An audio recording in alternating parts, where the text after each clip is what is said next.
উঠতে পারবে ট্রেনে? ট্রেনে মারাত্মক ভিড়, উঠে আবার নেমে চলে এসেছি। আরে হাসো, ট্রেনটা মিস হচ্ছে, খাবারটা তো রয়েছে সঙ্গে। হ্যালো, সবাই কেমন আছেন? আশা করি সবাই খুব ভালো আছেন, সুস্থ আছেন। আমার চ্যানেলের আরেকটি নতুন ভিডিওতে আপনাদের সবাইকে জানাই অনেক অনেক স্বাগত। আজকে হচ্ছে শনিবার আর তারিখটা হলো 25শে নভেম্বর। আজকে আমরা যাব একটা ক্রিসমাস মার্কেট দেখতে, আর সেটা হচ্ছে ফ্রান্সে। তো আমি এখন চান করে পুজো টুজো দিয়ে একদম রেডি হয়ে নিয়েছি। চলুন এবার একটু অল্প খাওয়া দাওয়া করে বেরিয়ে পড়বো। বাজে এখন 10:50। টেম্পারেচার আজকে ম্যাক্সিমাম দেখাচ্ছে 4 ডিগ্রি, মিনিমাম তো মাইনাসে আছে, স্নোফলও আছে। তো আমরা এখন রেডি হয়ে বেরিয়ে পড়েছি। ব্রেকফাস্টই একটু ভারী কিছু খেয়ে বেরিয়ে পড়েছি, লাঞ্চটা আমরা বাইরেই করব। বাইরে মারাত্মক ঠান্ডা। এখান থেকে আমরা এখন যাব সেন্ট্রাল স্টেশনে। এখন বাজে 11:06, আমরা পৌঁছে গেছি। আমাদের ট্রেন কটায় আছে? 11:30। 11:30টার সময় আমাদের ট্রেন আছে। তো আমরা যে জায়গাটায় যাচ্ছি সেটার নাম হচ্ছে স্ট্রাসবুর্গ। তো ওরকম স্ট্রাসবুর্গ একটা জায়গা ফ্রান্সের, সেখানে যাচ্ছে ক্রিসমাস মার্কেট দেখতে। উঠে পড়েছি আমরা প্রথম ট্রেনে। এটা করে আমরা যাব এখন কার্লসরুহে। সেখান থেকে আরও একটা ট্রেন নিয়ে আমরা চলে যাব জার্মানি আর ফ্রান্সের বর্ডারে। সেখান থেকে আমরা যাব ফ্রান্সের একটি শহর স্ট্রাসবার্গে। খুব দুষ্টু এটা। পৌঁছে গেছি কার্লসরুহেতে। এখান থেকে এখন আমরা যাব জার্মানি আর ফ্রান্সের বর্ডারে। আর যেহেতু আমাদের কাছে ডয়েচল্যান্ড টিকিট আছে, তাই এই ট্রেনগুলোর জন্য আলাদা করে আমাদের কোনো টিকিটই কাটতে হয়নি। এই ডয়েচল্যান্ড টিকিটের দাম হলো প্রতি মাসে 49 ইউরো করে, যেটা দিয়ে পুরো জার্মানির যে কোনো পাবলিক ট্রান্সপোর্টে চড়া যায়। আর সেই টিকিটেই আমরা এখন চলে এসেছি জার্মানির একদম শেষ প্রান্ত বলতে পারেন। এখান থেকে আরেকটা ট্রেন নিয়ে আমরা এখন চলে যাব ফ্রান্সে। পারবে ট্রেনে? প্রচন্ড খারাপ অবস্থা। চলো রেডি হয়ে নাও। এখানে যদি ট্রেনের দরজাটা না পড়ে কোথায় উঠবো জানি না। ঝুঁকে ঝুঁকে দেখছি। আস্তে আস্তে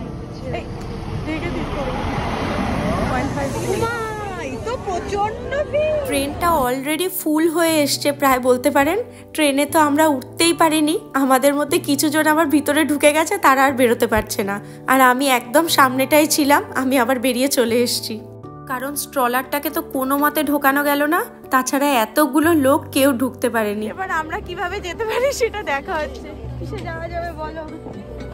2:24, 1 ঘন্টা পর আমরা ট্রেনে যাই। ট্রেন যেহেতু 1 ঘন্টা পরে, তাই আমরা ঠিক করলাম ট্রেনটা যেখান থেকে আসছে আমরা ওখানটায় চলে যাই, আবার ওখান থেকে ট্রেনে করে আসবো। আরে হাসো, ট্রেনটা মিস হচ্ছে, খাবারটা তো রয়েছে সঙ্গে। ট্রেন ছেড়ে দিও যে এত আনন্দে থাকে কেউ। খাবার জল সব রয়েছে আমাদেরই ব্যাগে। ভালো ব্যাপার হচ্ছে খাওয়াটা আমাদের কাছে, মেয়েটার পাসপোর্টও আমার কাছে। এই যে মাম্মা, সে হাই, আমাদের কাছে খাবার আছে। বলো হ্যালো বেবি, বল হ্যালো বেবি, জোরে জোরে বল। আর খাওয়ার দিকে মন, আমাদের কাছে খাবার আছে, আর কি চাই? আচ্ছা স্যান্ডউইচটা কেমন হয়েছে? স্যান্ডউইচটা দুর্দান্ত। ট্রেন মিস করেও আমাদের কি আনন্দ, আমরা এখানে দাঁড়িয়ে দাঁড়িয়ে খেয়ে যাচ্ছি, পরের ট্রেনটা কখন আসবে সেই অপেক্ষায়। তো ওখানে দাঁড়িয়ে দাঁড়িয়ে ভাবলাম ট্রেন তো আবার সেই এইভাবেই ভর্তি হয়ে আসবে, আমরা জীবনেও উঠতে পারবো না। তার চেয়ে বরং যেখান থেকে ট্রেনটা ছাড়ছে সেখানেই চলে আসি। দুপুর এখন 3:30 মতন বাজে, আমরা ট্রেনে উঠতে পেরেছি। আর এখন আমরা ফাইনালি জার্মানি আর ফ্রান্সের বর্ডার ক্রস করছি। আমাদের সাথে আরও যারা ছিল তারা তো এতক্ষণে পৌঁছে গেছে, কারণ আমরা 1 ঘন্টা পরের ট্রেনটাই ধরেছি। এখন ওই দুপুর 3:40 মতন বাজে, আমরা এসে পৌঁছলাম স্ট্রাসবার্গে। শুধুমাত্র এই লাস্টের ট্রেনটায় ওঠার জন্য আমাদের 5 ইউরো করে পার পারসন টিকিট কাটতে হয়েছে। আবার ফেরত যাবার সময় শুধুমাত্র এই ট্রেনটারই 5 ইউরো করে টিকিট কাটতে হবে। আর আমাদের যেহেতু সেনজেন ভিসা আছে, তাই জার্মানি থেকে ফ্রান্স যাওয়ার জন্য আমাদের আলাদা কোনো ভিসার দরকার পড়বে না। আর ওরা বেচারা সেই কখন 1 ঘন্টা আগে পৌঁছে এখানে বসে আছে, সাথে ওদের খাবারও নেই। বললাম ঘুরতে শুরু করে দিতে, তাও ঘুরলো না। চলুন এবার আমরা সবাই একসাথেই ঘুরবো। ইউরোপের যে কোনো দেশে বলুন বা যে কোনো শহরে ক্রিসমাসের মেলাগুলো ম্যাক্সিমাম ওই 24শে ডিসেম্বর পর্যন্তই থাকে। কারণ 25শে ডিসেম্বর যেটা অ্যাকচুয়াল বড়দিন, সেই দিনটা কিন্তু এখানে সবাই ফ্যামিলি টাইম স্পেন্ড করে। তাই এই দিনগুলোতে না কোনো মেলা হয়, না কোনো দোকানপাট খোলা থাকে। রাস্তায় বেরোলে তো আপনি একটা লোকও দেখতে পাবেন না। তবে যে কটা দিন এই মেলাগুলো চলে প্রতিদিন অসম্ভব পরিমাণ ভিড় হয়। ট্রেনে আসার সময় তো দেখতেই পেলেন এত ভিড় হয়েছে যে আমরা ট্রেনে উঠতেই পারলাম না। যাই হোক, তবু যে পৌঁছতে পেরেছি এই অনেক। তো এখন আমরা পায়ে পায়ে এগোচ্ছি যেখানে মেলাটা হয় সেই জায়গাটা যাব বলে। তবে সেখানে যাবার রাস্তাটা আবার দেখছি দুটো ভাগে এরকম ভাগ করে দিয়েছে। এক সাইড দিয়ে শুধু লোক যাচ্ছে আর এক সাইডটা আসার জন্য। এই যে বাউন্ডারিটা করে দিয়েছে এটা দেখে তো একদম কলকাতার পুজোর কথা মনে পড়ে যাচ্ছে। কলকাতায় তো এই কারণে আমার পুজোর সময় চেনা রাস্তাঘাটও অচেনা লাগে। সমস্ত জায়গায় বাঁশ দিয়ে বাঁধা, আর রাস্তাঘাটে বেশিরভাগ জায়গাতেই এরকম বাউন্ডারি দেওয়া থাকে। তবে চলুন এবার ওই মার্কেটের দিকে যাওয়া যাক। একদম ঢোকার মুখেই এরকম একটা ম্যাপ দেওয়া আছে। তবে আমরা তো মেনলি ওই ক্রিসমাস মার্কেটটাই ঘুরবো, তাই আর এই ম্যাপে বেশি কিছু দেখার নেই। যা দেখবো ওই গুগল ম্যাপেই দেখা যাবে। আর এইগুলো হচ্ছে এখানকার ট্র্যাম। কি দারুণ দেখতে ট্র্যামগুলো। স্টেশন থেকে ঢোকার সময় একটা বাসও দেখেছিলাম। বাসগুলোও এখানে ভীষণ কালারফুল। ক্রিসমাস মার্কেট অবধি এখনো পৌঁছয়নি, তাই আশেপাশে যে দোকানগুলো দেখছেন এগুলো এখানকার পার্মানেন্ট দোকানই বলতে পারেন। কি অসাধারণ ফুলের বুকেগুলো একবার দেখুন। এই দোকানটা দেখে দুদণ্ড না থেমে পারলাম না। চারিদিকটা শুধু ফুল দিয়ে সাজানো, আর কি অপূর্ব বুকেগুলো। দামও প্রচুর এগুলোর। এক একটা ছোট ছোট বুকের দামই 50 ইউরো 65 ইউরো লেখা ছিল। আর এখানে একটা ছোট মতন খাবারের দোকান করেছে, দেখতে একদম ট্রেন ইঞ্জিনের মতো। আলোগুলো সবই জ্বলছে, তবে এখনো যেহেতু সেভাবে অন্ধকারটা হয়নি তাই বোঝা যাচ্ছে না অতটা। আর এই দিকের এই বাড়িটায় দেখছেন কেমন টেডিগুলো বসে আছে। তবে আমার সেই বান্ধবীটি যে এইসব প্ল্যান প্রোগ্রামগুলো করে, যেই না দেখেছে আমি এই বাড়িটার ফটো তুলছি অমনি আমাকে বলছে, চলো চলো শাইনিদি, এই বাড়িটা নয়। আমি তো অবাক, এই বাড়িটা নয় মানে? আমার তো বেশ ভালো লাগলো, তাই আমি ছবি তুলছি। তখন জানতে পারলাম এখানে নাকি একটা বিশাল বড় টেডি হাউস আছে। এইটা নাকি সেই টেডি হাউস নয়। তবে আমি তো ফটোটা এমনিই তুলছিলাম। যাকে এখন যখন জানতে পারলাম এখানে একটা বিশাল বড় টেডি হাউস আছে, আপনাদেরকেও নিয়ে যাব বরং দেখাতে সেটা। আপাতত এখন আমার সামনে দেখতে পাচ্ছি একটা বিশাল বড় ক্রিসমাস ট্রি, আর এখানে প্রচুর ভিড় হয়েছে। কারণ এই জায়গাটাতেই হচ্ছে সেই ক্রিসমাস মেলাটা। এই যে চারিদিকে দোকানপাট আর প্রচুর লোকজনের ভিড়। কিন্তু এই ক্রিসমাস ট্রির সামনেটা এত সুন্দর সাজিয়েছে যে সবাই এখানটা একবার করে একটু টুক করে দাঁড়িয়ে ছবি তুলে নিচ্ছে। তাই ছবি তোলারও এখানে বিশাল লম্বা লাইন। আমরাও সবাই লাইন দিয়ে দাঁড়িয়ে টুকটুক করে একটা করে ফটো তুলে নিলাম। এর আশেপাশে তো প্রচুর দোকানপাট ছিল, আর সাথে দু একটা রাইডও ছিল। যাচ্ছিলাম সামনে একটা চার্চ আছে সেটা দেখতে, আর বাঁদিকে এই দোকানটার নাম দেখুন, দার্জিলিং। যেখান থেকে এলাম সেখানে একটা ক্রিসমাস মার্কেট বসে, আর যে চার্চটা দেখতে যাচ্ছি সেখানেও একটা ক্রিসমাস মার্কেট বসে। এই দেখুন সামনের এই মানুষটি কি সুন্দর খেলা দেখাচ্ছে। প্রচুর মানুষ ভিড় করে দাঁড়িয়ে তার খেলাও দেখছে। আবার কিছু মানুষ ক্যামেরা বার করে এই সুন্দর মুহূর্তটাকে একটুখানি ক্যামেরা বন্দি করে রাখছে। আর এই দোকানটা কি সুন্দর সাজিয়েছে দেখুন। একটা স্নো গ্লোবের মধ্যে পোলার বিয়ার, এদিকে একটা ক্রিসমাস ট্রি, তার সাথে আবার রোপওয়ে, আর নিচে আবার একটা স্লেজ গাড়ি বানিয়ে রেখেছে। এত সুন্দর স্লেজ গাড়িটা, সবাই সেই গাড়িটায় চড়ে একবার করে একটা ফটো তুলে নিচ্ছে। আমরাই বা বাদ যাই কেন? সেখানেও ছিল বিশাল লম্বা লাইন। সেই লাইন পেরিয়ে আমরাও একটা করে ফটো তুলে নিলাম। এখন ওই বিকেল 4:45 মতন বাজে। আস্তে আস্তে একটু করে অন্ধকার নামতে শুরু করেছে, আর চারিদিকের আলোগুলো সুন্দরভাবে ফুটে উঠছে। চার্চের কাছে যে ক্রিসমাস মার্কেটটা বসেছে সেই জায়গাটায় আমরা চলে এসেছি। আর এই যে সামনের দোকানটা, এটা ছিল গ্লু ওয়াইনের দোকান। এই শীতকালের সময় এখানে গ্লু ওয়াইনটা খুব বিখ্যাত, আর যে কোনো ক্রিসমাস মার্কেটে গ্লু ওয়াইনের দোকান থাকবেই থাকবে। আর এই দিকের রাস্তাটা একবার আপনাদেরকে দেখাই। গোটা রাস্তাটা এরকম ঝাড় লণ্ঠনের মতন আলো দিয়ে সাজিয়েছে। আর চারিদিকে কত ভিড় হয়েছে দেখুন। আমাদেরই মতন হয়তো বহু মানুষ বহু দূর দূর থেকে এসছেন আজকের এই ক্রিসমাস মার্কেট দেখতে। কলকাতায় যেমন দুর্গাপুজোটাই বড় উৎসব বলতে পারেন, তেমনি ক্রিসমাসটাও হচ্ছে এখানকার একটা প্রধান উৎসব। তাই কলকাতায় দুর্গাপুজোর সময় প্যান্ডেলগুলোতে যেমন ভিড় হয়, এখানেও দেখছি একদম সেই রকম ভিড় হয়েছে। আর এই হচ্ছে সেই চার্চটা যেটা আমরা এতক্ষণ ধরে দেখতে আসছিলাম। বিশাল বড় একটা ক্যাথিড্রাল, তবে এখন যেহেতু বন্ধ হয়ে গেছে তাই আর ভেতরে ঢোকা যাবে না। তার চেয়ে বরং চলুন এর নিচেই যে ক্রিসমাস মার্কেটটা বসে সেগুলো আপনাদেরকে একবার ঘুরিয়ে দেখাই। এখানেও বিভিন্ন রকমের দোকানপাট আছে, তবে এইসব দোকানের থেকেও রাস্তাঘাটগুলো এত সুন্দর আলো দিয়ে সাজায় যে সেগুলো দেখতেই বেশি মানুষের ভিড় হয়। এই দিকের এই ব্যালকনিটা দেখুন, এত সুন্দর সাজিয়েছে, সবাই দাঁড়িয়ে একবার করে ওদের বারান্দাটা ছবি তুলছে। এই দিকের এই রাস্তাটাও অপূর্ব সাজিয়েছে, গোটা রাস্তাটা যেন আলোয় ঝলমল করছে। এই সাজানোর জন্য তো বটেই, তাছাড়া এই রাস্তাটাতে আছে লাইন দিয়ে এরকম কেক প্যাস্ট্রির দোকান, আর ফ্রান্সে কিন্তু এই কেক প্যাস্ট্রিগুলো খুব বিখ্যাত, তাই এই রাস্তাটাতে একদম দাঁড়ানোর পর্যন্ত জায়গা নেই। বিভিন্ন দোকানের সাথে এই রাস্তাঘাটগুলো এখানে দেখার, এক একটা গলি এক এক রকম করে সাজায়। কলকাতার দুর্গাপূজায় যেমন আমরা প্যান্ডেল হপিং করি, এখানে মনে হচ্ছে এক একটা গলি সেরকম এক এক রকম করে সাজিয়েছে। নেই শুধু এখানে দুর্গা মণ্ডপটি আর দুর্গা প্রতিমাটি। তবে এই রাস্তাতেই এক মজার ঘটনা ঘটেছে জানেন, সেই যে শুরুতে টেডি হাউসের কথা আপনাদের বলেছিলাম, সেই টেডি হাউস আর কিছুতেই খুঁজে পাই না। তো এই রাস্তাতে দাঁড়িয়েই আমার বান্ধবী গুগলে টেডি হাউসটা খুঁজছিল। পাশ থেকে হঠাৎ দেখে একজন বাংলাতে বলছে, সোজা গিয়ে বাঁদিকে চলে যাও, দেখতে পাবে। শুনে তো আমরা অবাক, কত লোককে জিজ্ঞেস করেছি এই টেডি হাউসের কথা, কেউ বলতে পারেনি। শেষে কিনা একজন বাঙালি বাঙালিকে সাহায্য করলেন, আর এই হচ্ছে সেই বিখ্যাত টেডি হাউস। এত বিখ্যাত এই জায়গাটা, অথচ কেউ বলতে পারছে না দেখে একটু অবাকই হয়েছিলাম।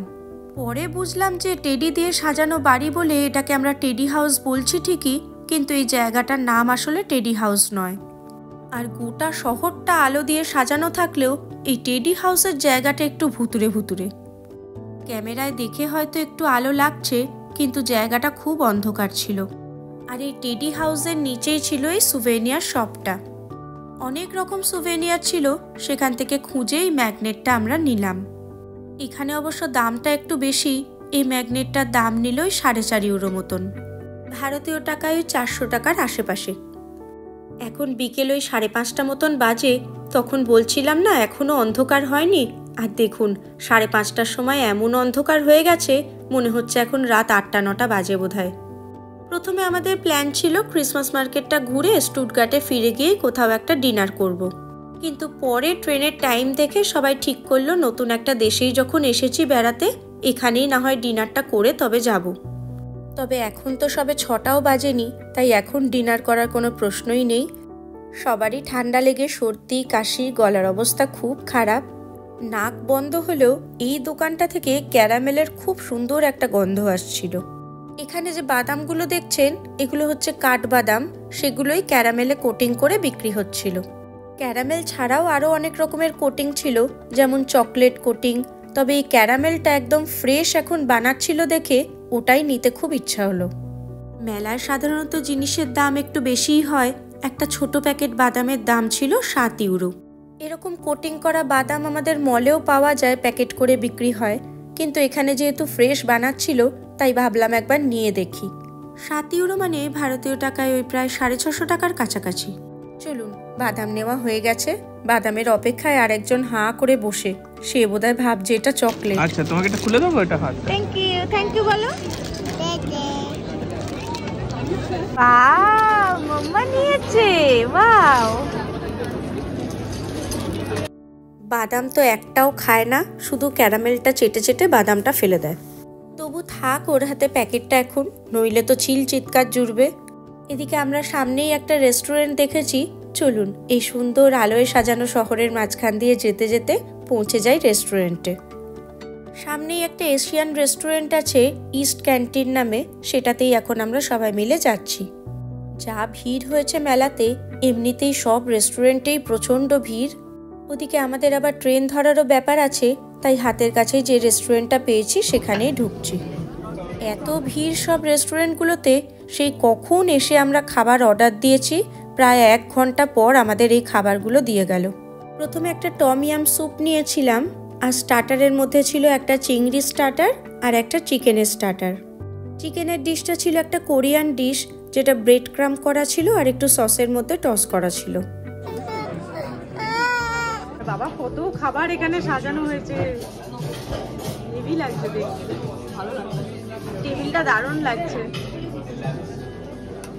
আর ইউরোপে এসে এই প্রথম একটা রেস্টুরেন্ট পেলাম যেখানে জল দিয়েছে, কোনো রেস্টুরেন্টে আজ অব্দি জল দেয় না জানেন, নর্মাল খাবার জলই, কিন্তু তাও এখানে কোথাও দেয় না। এদিকে আমি একটা বাটিতে স্যুপ নিয়ে বসেছি, একটু নুডলস আর একটু চিকেন নিয়ে নাড়াচাড়া করছে। চলুন, সবার খাওয়া দাওয়া হয়ে গেছে। ওখান থেকে বেরিয়ে সামনের একটা বেকারিতে এসছি। দেখলাম আমাদের ট্রেনের জন্য এখনও বেশ কিছুটা সময় বাকি আছে, তাই সামনের এই দোকানটা থেকে একটুখানি কেক পেস্ট্রি নিতে এসছি। আর আগের ওই হোটেলটার খাবারগুলো একদম ভালো ছিল না। নুডলসটা তো পুরো ফ্ল্যাট নুডলস দিয়েছে, যেগুলো একদম পছন্দ করি না। শুধুমাত্র চিংড়ি স্টার্টারটা আমার ভালো লেগেছে, তবে ওদের অবশ্য চিকেনটাও ভালো লেগেছিল, কিন্তু আমার অতটা লাগেনি। তাই সবাই একটু স্বাদ বদল করার জন্য এখানে এসছে কেক নিতে, কিন্তু মনে হয় না কেউ আর এখন এই কেকগুলো খাবে, প্যাক করেই নিয়ে চলে যাব। বেশিরভাগ দোকানই এখন প্রায় বন্ধের মুখে। এই একটা দোকান একটু খোলা পেলাম, 2-3টে কেক প্যাক করে নিয়ে নিয়েছি আমরা সবাই মিলে। এবার হাঁটা লাগিয়েছি স্টেশনের উদ্দেশ্যে ট্রেন ধরার জন্যে। যে পথে এসেছিলাম আবার ঠিক সেই একই পথে ফেরত যাচ্ছি। আর এখন ঢোকার রাস্তাটায় দেখুন, একদমই প্রায় বলতে গেলে ভিড় নেই, তবুও এখনও 2-4 জন লোক আসছে, আর আমরা এই বেরোবার রাস্তাটা দিয়ে বেরোচ্ছি। বাজে এখন রাত 7:45 মতন, আর বেশিরভাগ লোকেরই এখন ঘরে যাবার সময়, যদিও চারপাশটা দেখে মনে হচ্ছে অনেক রাত হয়ে গেছে। স্টেশন থেকে এই ক্রিসমাস মার্কেটটা বেশ অনেকটাই রাস্তা, আর গোটা রাস্তাটাই পায়ে হেঁটে আসা ছাড়া কোনো উপায় নেই। যখন মেলায় ঢুকছিলাম তখন এই রাস্তার লাইটগুলো একটুও বোঝা যাচ্ছিল না, কিন্তু এখন দেখুন কি সুন্দর লাগছে দেখতে রাস্তাটা। এই জিনিসটাও আমরা ঢোকার সময় দেখেছিলাম। এখানে যে ক্যাথিড্রালটা আছে সেই রকম শেপের আলো দিয়ে দিয়ে গোটা এই স্তম্ভটা সাজিয়েছে। আর এই পাশেই স্টেশন গারে দে স্ট্রাসবার্গ। চলুন এবার ট্রেন ধরার জন্য তৈরি হই। তবে এবার প্রথমেই ঠিক করে নিয়েছি আর কোনো ছোট স্টেশনে নামবো না, একদম ট্রেনটা যেখানে গিয়ে থামে ওখানেই নামবো। আর এই হচ্ছে স্টেশনের ভেতরটা। রাত হয়ে এসছে, তাই সবারই এখন বাড়ি ফেরার তাড়া। স্টেশনেও তাই এখন মারাত্মক ভিড়। চলুন দেখি ট্রেনটা ধরতে পারি কিনা। প্রচুর লোক স্টেশনে অপেক্ষা করছিল এই ট্রেনটার জন্য। সময় মতো চলেও এসছিল ট্রেনটা। বেশ বড় ট্রেন ছিল বলে সবাই উঠেও পড়েছিলাম ট্রেনে, কিন্তু এত ভিড়ের জন্য কিনা জানি না, পরের স্টেশনে গিয়ে ট্রেনটা সেই যে থামলো, সে দেখি থেমেই আছে। খানিক বাদে দেখি আবার অ্যানাউন্স করছে এই ট্রেনটা নাকি খারাপ হয়ে গেছে, সে আর যাবে না। সবাই যেন ট্রেন থেকে নেমে যায়। সে তো সবাই ট্রেন থেকে নেমে গেল। খানিক বাদে আবার দেখি এক এক করে লোক উঠছে, আমরাও আবার তাতে উঠে বসি। ভাবলাম যদি ট্রেনটা ঠিক হয়ে আবার চলতে শুরু করে। তার কিছুক্ষণ পর আবার অ্যানাউন্স করলো সবাই যেন ট্রেন থেকে নেমে যায়, এই ট্রেনের বদলে একটা বাস সার্ভিস দেওয়া হয়েছে। যেই না শোনা সবাই পড়ি কি মরি করে ছুটতে শুরু করি। এদিকে কোথায় বাস তার নেই ঠিক। আর পরের ট্রেনটা ছিল 1 ঘন্টা পরে, কিন্তু আমরা অলরেডি একটা স্টেশন যেহেতু এগিয়ে চলে এসেছি, সেখান থেকে তো আর কোনো মতেই ট্রেনে ওঠা সম্ভব নয়। ইতিমধ্যে এখানেই আবার প্রচুর ভারতীয়দের সঙ্গে দেখা হয়। সেখানে আবার নানা মুনির নানা মত। কেউ বলছেন বাসের বদলে ট্রাম দেবে, কেউ আবার বলছে ট্রামই আমাদের সোজা জার্মানি নিয়ে যাবে। কিন্তু সেসব না শুনে আমরা আবার স্ট্রাসবার্গ ফিরে গিয়ে পরের ট্রেনটা ধরি।